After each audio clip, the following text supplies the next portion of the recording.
పరిశుద్ధుడైన యేసుక్రీస్తు నామమున మీ అందరికీ శుభోదయం. నేటి యొక్క వాగ్దానము 1 పేతురు పత్రిక 5వ అధ్యాయం 7వ వచనం. ఆయనను గూర్చి చింతించున్నాడు కనుక మీ చింత యావత్తు ఆయన మీద వేయుడి. ప్రియ సహోదరి సహోదరులారా, నా వ్యక్తిగత జీవితంలో నేను చాలా పరిస్థితులను ఎదుర్కొని ఉన్నాను. చాలా అవసరాలు నా ముందు నా చుట్టూ కనబడుతూ ఉంటాయి. కానీ ఏ రోజు నేను ఒత్తిడి గురి కాను, లేకపోతే ఆందోళన చెందను. చివరి క్షణం వరకు కూడా ఒక గొప్ప నిరీక్షణతో ఉంటాను. ప్రభువైన యేసుక్రీస్తు తప్పనిసరిగా కార్యం చేస్తాను.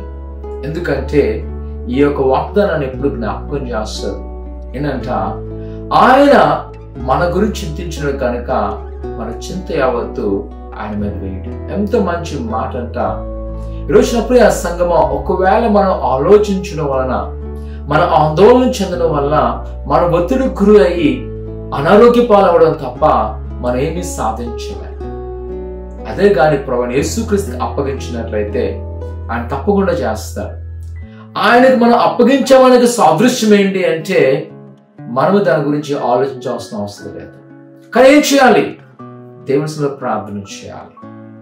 దేవుని కార్యం కొరకు మనము కనిపెట్టాలి.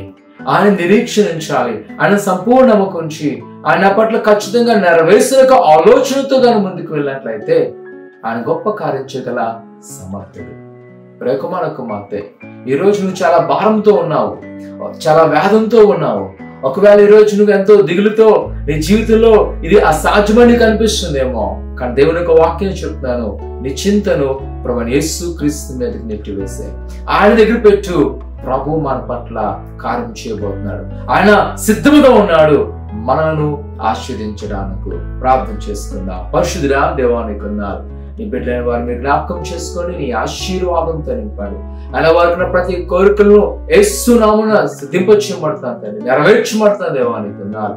నీ కృపాక్షమలతో నింపి బలపరచాలి. ఎదుగో ప్రభా, ఎవరైతేనైనా వారి యొక్క చింతన మీద మోపుతున్నగా ప్రభా, ఆయన వారిని మీరే బలపరచమని, ప్రతి కోరికలు సిద్ధింపచేసి ఆయన వారిని ఆశీర్వదించమని యేసు నామమున అడుగుతున్నాం తండ్రి. ఆమేన్.